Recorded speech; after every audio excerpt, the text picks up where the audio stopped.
ஆண்டவருடைய நாமம் மகிமைப்படுவதாக. இன்றைக்கு நம்முடைய காலை தியானத்திற்கு யாக்கோபு நிருபத்தை நாம் எடுத்து வைத்துக் கொள்வோம். ஒருவேளை கடந்த மாதங்களிலே இந்த நிருபத்தை தொடர்ச்சியாக பார்த்து கொண்டிருக்கிறோம். இன்றைக்கும் அதனுடைய தொடர்ச்சியாக ஒரு சின்ன பகுதி இன்றைக்கு காலை வேளையில் நம்ம தியானிக்க இருக்கிறோம். யாக்கோபு நிருபத்தினுடைய துவக்கம் 1:4 பார்த்தோம். நீங்கள் ஒன்றிலும் குறைவுள்ளவராய் இராமல், ஆண்டவருடைய சித்தம் என்ன, ஆவிக்குரிய வாழ்க்கையிலே ஆண்டவரோடு நடக்கிற வாழ்க்கையிலே நம்மிடத்திலே அவருடைய பார்வையிலே குறைவுகள் இருக்கக்கூடாது.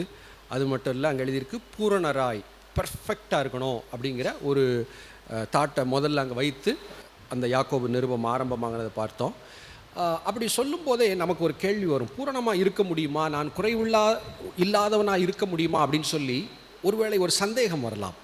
அது எப்படி முடியும் அப்படின்னு சொன்னால், அந்த நிருபம் ஆரம்பத்தில் பார்த்திங்கன்னா, ஒருவேளை இந்த விஷயம், ஒருவேளை பாடுகள் நெருக்கங்கள் வரும்போது, சோதனைகள் வரும்போது சந்தோஷமாக எண்ணுங்கள் அப்படின்னு சொல்லிட்டு 1:5 எழுதியிருக்கு. ஒருவேளை இப்படிப்பட்ட ஆவிக்குரிய வாழ்க்கைக்கு தேவையான ஞானம் குறைவுபட்டால் யாவருக்கும் சம்பூர்ணமாய் கொடுக்கிற ஒருவரையும் கடிந்து கொள்ளாதவருமாகிய தேவனிடத்தில் கேட்க கடவன் அப்படிங்கிறது அந்த நிருபத்தினுடைய ஆரம்பம். அல்லேலூயா.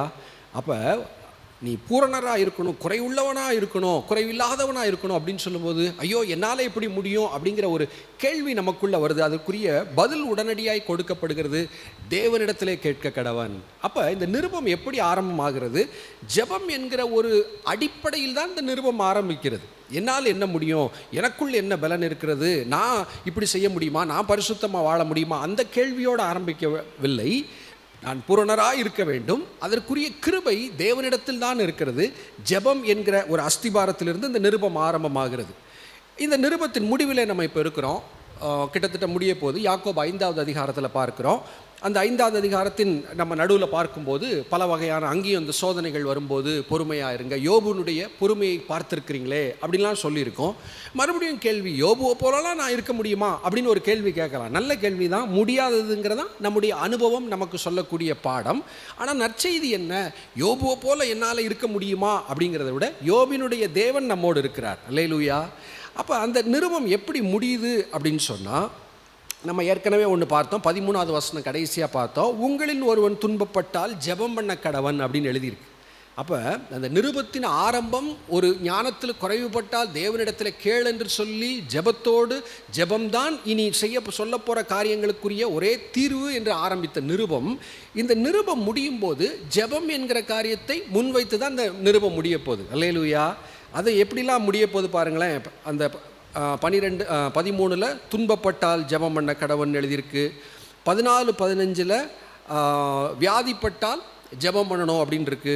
அதுலேயும் வெரைட்டிஸ் ஆஃப் ப்ரேயர் இருக்குது. 13 உங்களில் ஒருவன் துன்பப்பட்டால் ஜெபம் பண்ண கடவன். எனக்கு ஒரு பிரச்சனை வந்தால் நான் ஜெபிக்கிறது, தனி நபர் ஜெபம், எனக்காக நான் ஜெபிக்கிற ஜெபத்தை குறித்து 13வது வசனத்தில் இருக்குது. 14 உங்களில் ஒருவன் வியாதிப்பட்டால் சபையின் மூப்பர்களை வரவழைப்பானாக, அவங்க அவனுக்காக ஜெபிக்கணும். டீம் ப்ரேயர், குழுவாய் ஜெபிக்கிற ஜெபம் 14வது வசனத்தில் இருக்குது. அடுத்து ஒருவேளை 16 பார்த்தா ஒரு குற்றங்களை அறிக்கையிட்டு ஒருவருக்காக ஒருவர் ஜெபம் பண்ணுங்கள். ப்ரேயர் ஃப்ரெண்ட்ஸ், நெருக்கமானவர்கள் ஒருத்தருக்காக ஒருத்தர் ஜெபிக்கிற ஜெபத்தை குறித்து அங்கே எழுதியிருக்கு. அடுத்து 5-16-17 பார்த்தா ஒருவேளை தேசத்துக்காக, ஒரு தேசத்தில் ஆண்டவரை அறிகிற அறிவு வரணும், அப்போ மழை நிற்கணும் அப்படின்னு சொல்லி ஒரு தீர்க்கதரிசி ஜெபிக்கிறார், அந்த ஜெபம் கேட்கப்படுகிறது. அப்போ யாக்கோபு நிருபம், அந்த தேவ மனிதன், ஒரு அப்போஸ்தலன் நிருபத்தை எழுதுகிறார். அந்த அடிப்படை அந்த தாட்டை மறந்துடக்கூடாது. சில நேரங்களில் ரொம்ப அடிப்படையான விஷயங்கள் திரும்ப திரும்ப பைபிளில் சொல்லியிருக்கிறார். It will be assumed. ஒருவேளை நான் ஒரு கேள்வி கேட்குறேன், 4 சுவிசேஷம் புத்தகங்கள் இருக்குது, அதில் எல்லா இடத்துலையும் அப்போஸ்தலர் காலையில் சாப்பிட்டாங்க, மதியம் சாப்பிட்டாங்க, நைட்டு சாப்பிட்டாங்க அப்படின்னு ஏதாவது நிறைய டீட்டெயில்ஸ் இருக்கா? போனாங்க, ஒரு வீட்டில் கூப்பிட்டாங்க, சாப்பிட்டாங்கன்னு இருக்கும். திடீர்னு ஒரு இடத்துல ஆண்டவரே நாங்கள் பக்கத்து ஊரில் போய் சாப்பாடு வாங்கிட்டு வரட்டுமா அப்படின்னு சொல்லி சாப்பாடை பற்றி சில நேரத்தில் தான் கேட்கிறார்கள். அப்போ நம்ம என்ன நினைக்கக்கூடாது, அப்போஸ்தலர்கள் 5 மாதத்துக்கு ஒருக்க சாப்பிடுவாங்க போல், எப்பயாவது தான் சாப்பிடுவாங்கன்னு எழுதியிருக்கு அப்படி நம்ம பைபிள் படிக்கிறது இல்லை. 3 வேளை கட்டாயம் அவங்க சாப்பிட்ருப்பாங்க, நம்மளை போலவே பசிச்சிருக்கும், சாப்பிட்ருப்பாங்க. It's அஸ்யூம்டு truth. பைபிளில் அந்தளவுக்கு சாப்பிட்டதை பற்றி போடலை. அப்போ அவங்க சாப்பிட்டாங்களா இல்லையான்னு நம்ம கேள்வி கேட்குறது இல்லை. அதே போல் ஜெபம் என்பதை குறித்து ஆங்காங்கே இருக்கும். இயேசு கிறிஸ்து மலையின் மேல் ஜெபித்தார் அப்படின்னு எங்கேயாவது ஒரு இடத்துல இருக்கும், அதிகாலையில் ஜெபித்தார்னு ஒரு இடத்துல இருக்கும், திரும்ப திரும்ப இருக்காது. ஆனால் அசம்ஷன் என்ன? ஜெபம் என்பது எப்படி சாப்பாடு அடிப்படையாக இருக்கிறது போல ஜெபம் என்பது இயேசு கிறிஸ்துவின் வாழ்க்கையில் அடிப்படையாக இருந்தது, பரிசுத்தவான்களின் வாழ்க்கையின் அடிப்படையாக இருந்தது, யாக்கோபுடைய வாழ்க்கையின் அடிப்படையாக இருந்தது. அதை நம்ம என்ன செஞ்சிடக்கூடாது, மறந்துடக்கூடாது. Prayer is the reality. ஜெபம் என்பது ஒரு சென்டிமெண்ட் கிடையாது. சும்மா ஒரு ஜெபிச்சா கொஞ்சம் நல்லா இருக்கும் மனசு, அதுக்காக நம்ம ஜெபிக்கலை. ஆமாம், சர்ச்சில் வரும்போது சேர்ந்து எல்லாரும் ஜெபிக்கணும்னு சொல்கிறாங்க, சரி ஜெபிப்போம். இது ஒரு கடமை கிடையாது. ஜெபம் என்பது ஒரு சுவாசம் போல, லைஃப் லைன். அது ரத்தம் எப்படி உடம்புக்கு அவசியமோ அந்த அளவுக்கு ஆவிக்குரிய வாழ்க்கையிலே ஜெபம் என்பது அவசியம். இதனுடைய தன்மை என்ன? இது கடந்த கால அனுபவத்தை சார்ந்த ஒன்று கிடையாது. சுவாசம் என்பது, நான் போன வாரம் நல்லா சுவாசித்தேன், நிறைய ஆக்சிஜன் என் உடம்புக்கு கிடச்சிச்சு, அது அன்றைய உண்மை. அது இன்றைக்கி என்ன செய்யாது, ஒரு சின்ன 1% கூட இன்றைக்கி உதவி செய்யாது. ஒரு வாரத்துக்கு முன்னாடி நான் சுவாசித்தேன், நல்ல இயற்கையான காற்று கிடைத்தது, சுவாசித்து எனக்கு நிறைய ஆக்சிஜன் கிடைத்தது, அது அன்றைய உண்மை. இன்றைக்கு இப்போ நான் மூச்சு இழுத்தால் தான் உண்மை. ஜெபத்தின் தன்மையும் அதுதான். அதனுடைய ஆவிக்குரிய நேச்சர் எப்படி? அது பவுல் சொல்வார், இரவும் பகலும் என்னுடைய ஜெபங்களில் உன்னை நான் நினைத்து. அப்போ அவர் காலையிலேயும் நைட்டும் ஜெபிக்கிறாரு. தானியேல் வழக்கம் போல் 3 முறை, அப்போ 3 முறை டெய்லி ஜெபிக்கிறாரு. இந்த ஒரு ரியாலிட்டி, ஜெபம் என்பது அது வந்து ஆப்ஷன் கிடையாது. அது மறுபடியும் நம்ம பைபிள் வாசிக்கும் போது பரிசுத்த ஆவியானவர் ஞாபகப்படுத்துகிறார். சொல்கிறாங்களேன்னு ஜெபிக்கணும் போல், ஜெப ப்ரேயர்னு ஒரு டைம் சொல்கிறாங்க அப்படின்னு சொல்லி அது ஒரு வேலையாகவோ ஒரு ஒரு ஒரு வார்த்தைகளாக என்ன செஞ்சிடக்கூடாது, காற்றுல சிலம்பம் பண்ணுறது போல் நம்ம நினச்சிடக்கூடாது. பிசாசு ஒருவேளை அந்த ஜெபத்தை குறித்த ஒரு தேடுதல், அது முக்கியமா என்கிறத குறித்த சந்தேகங்கள் நம்முடைய இருதயத்தில் விதைத்து விட்டால் அவன் ஏதோ சக்ஸஸ் ஆயிடுவான் நமக்கு விரோதமாக. ஆகவே இந்த யாக்கோபு நிருபம் நமக்கு நினைவுபடுத்துகிறது, நிருபத்தின் ஆரம்பம் தேவனிடத்தில் கேட்க கடவன். நிருபம் எப்படி முடிய போகிறது? ஜெபம் ஜெபம் ஜெபம், திரும்ப திரும்ப தனி ஜெபம், குழு ஜெபம், தேசத்திற்கான ஜெபம் என்று சொல்லி அங்கே பல வகையான ஜெபங்கள் அங்கே எழுதப்பட்டிருக்கிறதை பார்க்கிறோம். அது இன்றைய காலையிலே ஊழியம் செய்கிற ஒவ்வொரு தேவ பிள்ளைகளுக்கும் அது ஒரு உற்சாகப்படுத்துகிறதாய் இருக்கட்டும். ஓகே, இன்றைக்கி நம்ம பார்க்க போகிற வசனம் குறிப்பாக எது அப்படின்னு சொன்னால், யாக்கோபு 5 வசனங்கள் 14-15 எடுத்துக்கொள்வோம். யாக்கோபு 5:14-15 நான் வாசிக்கிறேன். உங்களில் ஒருவன் வியாதிப்பட்டால் அவன் சபையின் மூப்பர்களை வரவழைப்பானாக. அவர்கள் கர்த்தருடைய நாமத்தினாலே அவனுக்கு எண்ணெய் பூசி அவனுக்காக ஜெபம் பண்ண கடவர்கள். அப்பொழுது விசுவாசமுள்ள ஜெபம் பிணியாளியை ரட்சிக்கும். கர்த்தர் அவனை எழுப்புவார். அவன் பாவம் செய்தவனானால் அது அவனுக்கு மன்னிக்கப்படும். அல்லேலூயா. ஒரு நிமிடம் ஜெபிப்போம். ஆண்டவரே, யாக்கோபு நிருபத்திற்காக நன்றி செலுத்துகிறோம். இந்த நிருபத்தை நாங்கள் தொடர்ந்து தியானித்து கொண்டு வருகிறோம். இந்த நாளிலும் இந்த பகுதி எங்களை கிறிஸ்துவுக்குள் வேரூன்ற பண்ணட்டும். ஆண்டவரே, நல்ல சீஷர்களாக, கனி கொடுக்கிறவர்களாக, உம்முடைய சித்தத்தை செய்கிறவர்களாய் தொடர்ந்து வசனங்கள் எங்களை உருவாக்கட்டும். இயேசுவின் நாமத்தில் பிதாவே, ஆமேன். 13 நம்ம ஏற்கனவே பார்த்தோம், உங்களில் ஒருவன் துன்பப்பட்டால் அப்படிங்கிற ஒரு வார்த்தையை பார்த்தோம். இந்த 14 எப்படி ஆரம்பிக்குது? உங்களில் ஒருவன் வியாதிப்பட்டால் அப்படின்னு சொல்லி ஆரம்பிக்குது. அப்போ வரக்கூடிய அது யார்? உங்களில் ஒருவன் அப்படின்னு சொன்னால் நம்ம ஏற்கனவே சிந்தித்தோம், சபைக்குள் கிறிஸ்துவுக்குள் இருக்கிற ஆண்டவரை ஏற்றுக்கொண்டு ரட்சிக்கப்பட்டு ஊழியம் செய்து கொண்டிருக்கிற தேவ பிள்ளைகள் ஆகிய நமக்குள் உங்களில் ஒருவன் வியாதிப்பட்டால் அப்படிங்கிறது தான் அதனுடைய மெயின் பாயிண்ட், ரைட்டா? அப்போ இது என்ன ஒரு பதிலை கொடுத்து விடுகிறது? வியாதி என்பது ஒன்று உலகத்தில் இருக்கத்தான் செய்கிறது. விசுவாசிகளுக்கு வருமா அப்படின்னு ஒரு கேள்வி கேட்டால், உங்களில் ஒருவன் வியாதிப்பட்டால் என்று எழுதியிருக்கிறது. விசுவாசிக்கும் வர வாய்ப்பு இருக்கிறது. அதை நம்ம என்ன செய்கிறோம்? இந்த இப்படிப்பட்ட வசனங்களை பார்க்கும்போது அப்படி அதை நான் என்ன செய்கிறோம்? அது ஒரு ரியாலிட்டி, அது ஒரு உண்மை என்பதை மனதிலே நாம் பதித்து கொள்ளுகிறோம். சரியா? இதில் சில நேரங்களிலே விசுவாசிகளுக்கு என்ன கேள்விகள் வர வாய்ப்பு இருக்கிறது? அவங்களா சில மனசுக்குள்ளே யோசித்து நினைக்கிறது என்ன? இயேசு கிறிஸ்து இன்றைக்கும் சுகம் கொடுக்கிறவர் உண்மைதான், வியாதிகளை குணமாக்குறவர் உண்மைதான், விசுவாசம் இருந்தால் அவர் குணமாக்குவார். அப்போ ஏன் உனக்கு வியாதி வந்துச்சு, விசுவாசம் இல்லையா அப்படின்னு சில நேரங்களில் அதை குறித்து குழப்புவது உண்டு. சரி, இந்த வியாதி, இதனுடைய தன்மை, ஆண்டவர் எப்படி சுகம் கொடுக்கிறார் அப்படிங்கிறத இன்றைக்கி கொஞ்சம் நேரம் பார்ப்போம். ஒருவேளை அடுத்த இதில் கூட இன்னும் கொஞ்சம் யோசிக்கலாம்னு நினைக்கிறேன். உங்களில் ஒருவன் வியாதிப்பட்டால், கேள்வி, நான் கர்த்தரோடு நடக்கிறேன், கர்த்தருக்கு உண்மையாக இருக்கிறேன், பரிசுத்தமாக இருக்கிறேன், நல்லா ஜெபிக்கிறேன், அவருக்கு பிரியமானதை செய்கிறேன், அவருடைய இருதயத்திற்கு ஏற்றவனாக இருக்கிறேன், எனக்கு வியாதி வருமா அப்படின்னு ஒருவேளை ஒரு கேள்வி கேட்டால், சில வசனங்களை உங்களுக்கு முன்பாக வைக்க விரும்புகிறேன். சில தேவ மனிதர்களை உங்களுக்கு நான் வசனத்திலிருந்து காண்பிக்க விரும்புகிறேன். இவங்கெல்லாம் யாருன்னா, ஏதோ வாழ்க்கையில் தப்பு செஞ்சாங்க, ஆண்டவர் ஒரு வியாதியை அனுமதித்தார். சிலரை குறித்து அப்படி நம்ம பார்க்க போகிறோம். அடுத்து கர்த்தர் அவனை வியாதினால் அவனை அடித்தார் அப்படின்லாம் இருக்கும். அது சில இடங்களில் இருக்குது. இப்போ நான் காண்பிக்க போகிற வசனங்கள் என்ன அப்படின்னு சொன்னால், இவங்க வாழ்க்கையில் பார்த்தா ஒரு குறையும் நம்ம கண்டுபிடிக்க முடியாது. தேவனிடத்திலே சாட்சி பெற்றவளாக இருப்பாங்க, அவ்வளவு கனிகள் இருக்கும், அவ்வளவு வல்லமையாக ஊழியம் செஞ்சுருப்பாங்க. ஆனால் அவர்களுக்கு வியாதி இருந்தது. உங்களில் ஒருவன் வியாதிப்பட்டால் அப்படிங்கிற வார்த்தையின்படி இருந்தது என்பதை உங்களுக்கு நான் காண்பிக்க விரும்புகிறேன். பழைய ஏற்பாட்டிலே 2 ராஜாக்கள் 4வது அதிகாரத்தில் நம்ம எலிசா தீர்க்கதரிசியை சந்திக்கிறோம். 2 ராஜாக்கள் 4வது அதிகாரம். அங்கே எலிசா தீர்க்கதரிசி 35வது வசனத்தில் பார்க்கிறோம், மரித்திருக்கிற ஒரு பிள்ளையை உயிரோடு எழுப்புகிறார். அல்லேலூயா. அப்போ இவர் ஞாபகம் வச்சுக்கணும், சாதாரண ஒரு ஊழியர் கிடையாது, வல்லமையுள்ள தேவ மனிதன். அந்த 4:35 அவன் எழுந்து அந்த திரும்ப ஜெபித்து அந்த பிள்ளை 7 தரம் தும்மி தன் கண்களை திறந்தான். அங்கே மரித்து போயிருந்த பிள்ளையை உயிரோடு எழுப்பக்கூடிய ஒரு தேவ மனிதன். இவருடைய வாழ்க்கை எப்படி முடிந்தது?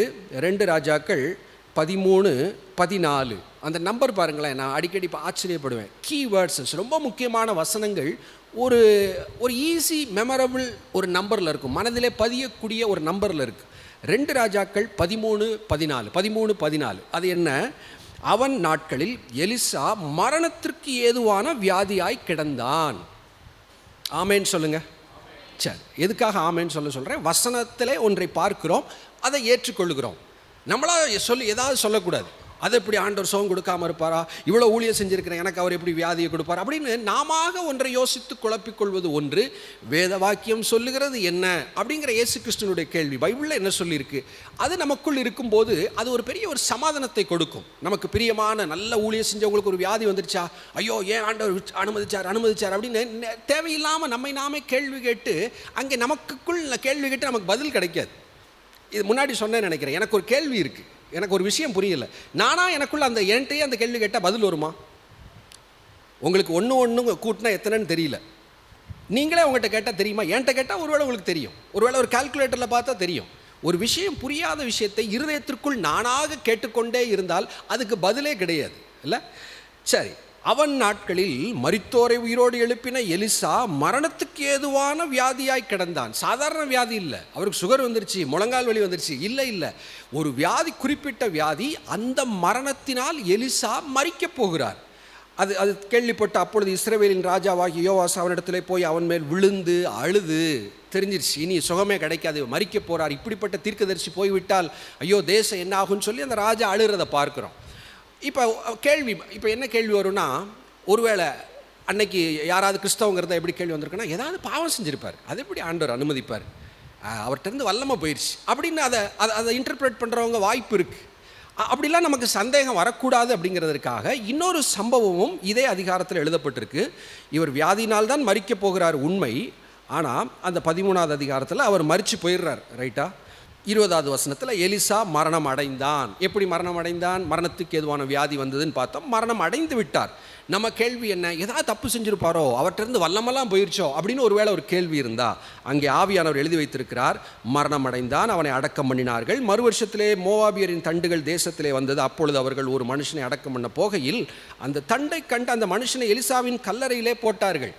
அதாவது ஒரு அடக்க ஆராதனை அடுத்த வருஷம் நடக்க போகுது. அப்போ திடீர்னு கொள்ளைக்காரங்க வர்றாங்க, ஐயோ நம்மகிட்ட இருக்கிறத பறிச்சுருவாங்களோன்னு சொல்லிட்டு ஏதோ வகையில் அங்கே எலிசாவினுடைய கல்லறை, அது எப்படி இருந்தது அமைப்புன்னு தெரியல, ஒருவேளை ஒரு பெரிய கல் மாதிரி இருந்து அதை தூக்கி அப்பா உள்ளே இந்த போட்டிருப்பா பாடி, அதில் போட்டு ஓடிடுவோம்ப்பா அப்படின்னு சொல்லி அங்கே ஒரு கிரைசிஸ், ஒரு பிரச்சனை வருகிறது. தண்டை கண்டு அந்த மனுஷனை எலிசாவின் கல்லறையை போட்டார்கள். அந்த மனுஷனின் பிரேதம் அதிலே விழுந்து எலிசாவின் எலும்புகளின் மேல் பட்டபோது, இல்லை இப்போ அந்த உடல் அதெல்லாம் டிஸ்இன்டகிரேட் ஆகிடுச்சு, வெறும் எலும்பு தான் இருக்குது.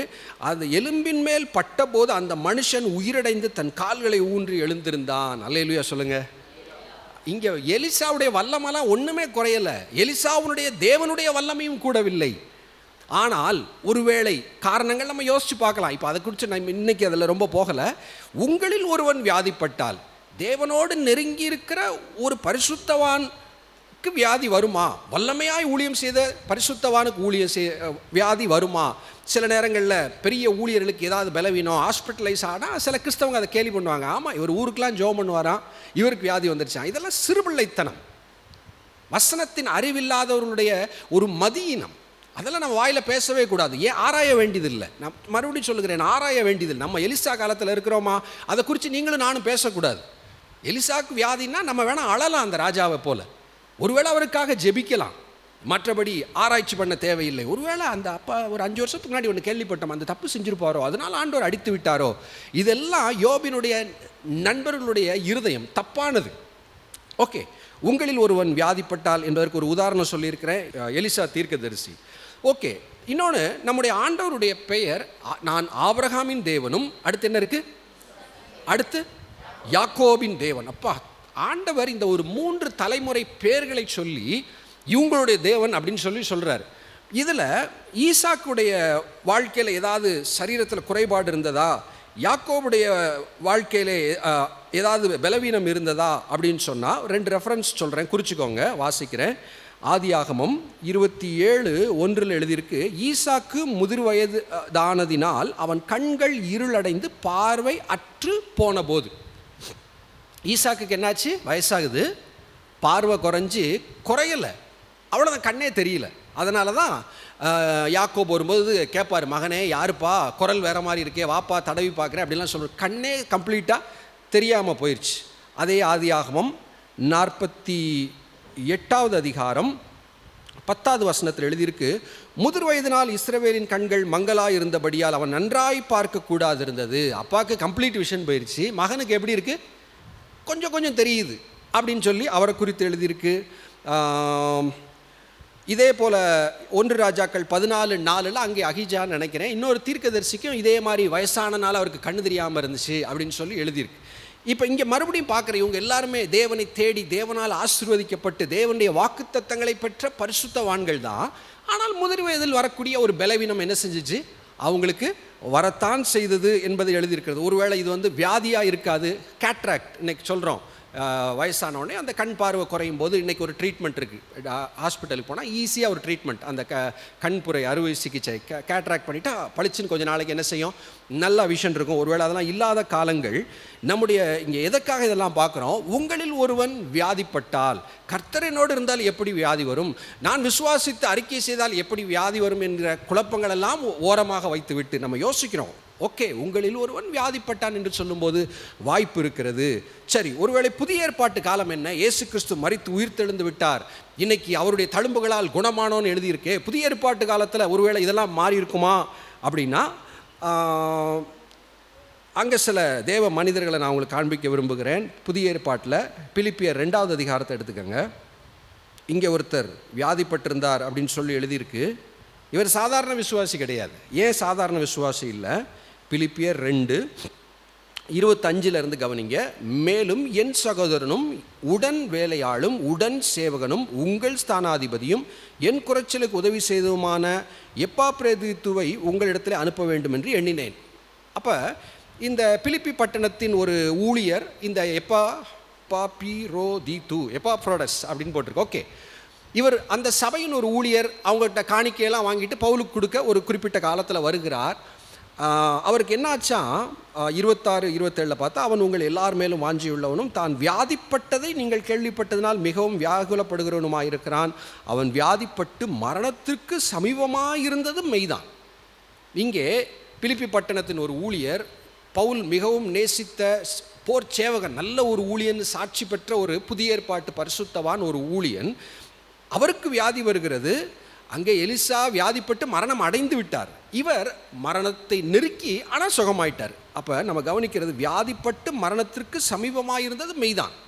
அப்போ புதிய ஏற்பாட்டிலும் பார்க்கிறோம், யாரை பார்க்கிறோம், பரிசுத்தமாய் ஊழியம் செய்த, ஆண்டவருக்கென்று வைராக்கியமாய் இருந்த இந்த ஒரு நபருக்கு கிட்டத்தட்ட ஆல்மோஸ்ட் மரிச்சிருவார் அப்படின்னு தான் நாங்கள் நினச்சோம், கர்த்தர் கிருபையால் பழைச்சிட்டார் அப்படின்னு சொல்லக்கூடிய ஒரு நிலையிலே இருந்த ஒரு மனிதனை இங்கே ஒரு உதாரணத்திற்கு நம்ம பார்க்கிறோம். இந்த பகுதியில் எனக்கு ரொம்ப பிடிச்ச விஷயம் என்னென்னா 26வது வசனம். இப்போ எனக்கு வியாதி வந்தால் நான் என்ன செய்யணும், நான் தானே வியாகுலப்படணும், ஐயோ எனக்கு வியாதி இருக்குன்னு என்னை பற்றி கவலைப்படணும். அதில் பாருங்கள் 26ல், அவன் உங்கள் எல்லார் மேலும் வாஞ்சை உள்ளவனும் தான் வியாதிப்பட்டதை நீங்கள் கேள்விப்பட்டதனால் மிகவும் வியாகுலப்படுகிறவனுமாக இருக்கிறான். இப்போ பிலிப்பி சபை ஊழியர் ட்ராவல் பண்ணி அங்கே பவுல் ஜெயிலில் போய் சந்திக்க போயிட்டார். அவங்க கேள்விப்படுறாங்க, யார் மூலமாக, ஐயோ நம்ம சகோதரனுக்கு வியாதி வந்துருச்சான். அது அவங்க கேள்விப்பட்டாங்கன்னு தெரிஞ்ச உடனேயும் இவருக்கு ரொம்ப கவலையாயிருது.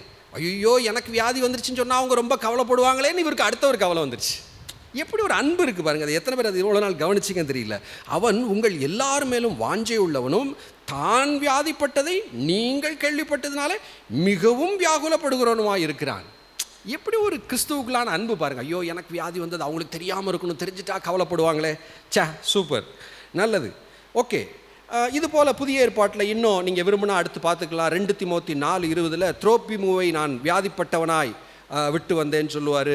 1 தீமோத்தி 5:27 தீமோத்திக்கு எழுதுவார், உனக்கு அடிக்கடி ஏற்படுகிற இந்த வயிற்று வலியினாலே என்ன செய்யணும் அப்படின்னு சொல்லி அங்கே ஒரு உடன் ஊழியனுக்கு பவுல் எழுதுகிற வார்த்தைகளையும் அங்கே நம்ம பார்க்குறோம்.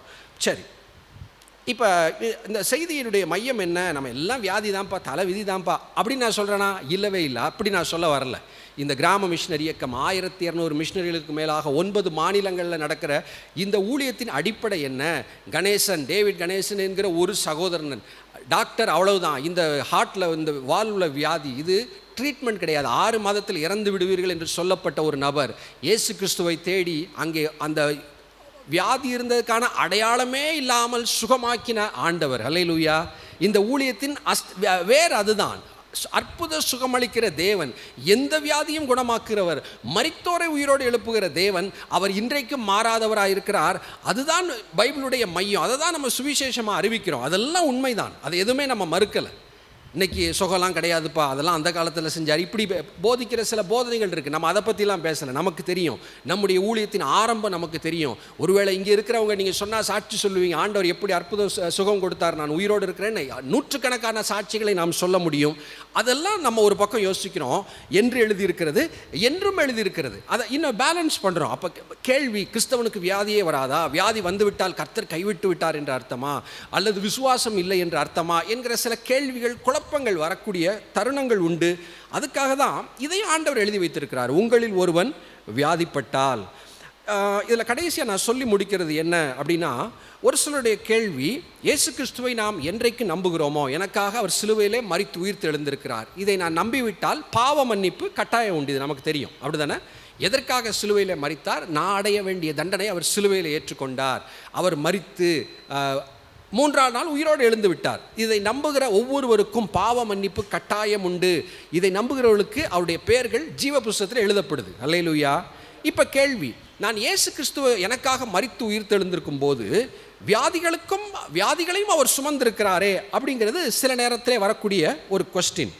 1 பேதுரு 2வது அதிகாரம் 1 பேதுரு 2:24 பின்பகுதியில் எழுதியிருக்கு, அவருடைய தழும்புகளால் குணமாவீர்கள் அப்படின்னு சொல்லலை, குணமானீர்கள் அப்படின்னு சொல்லி எழுதியிருக்கு. பாஸ்ட் டென்ஸ், முடிஞ்ச மாதிரி சொல்லியிருக்கு.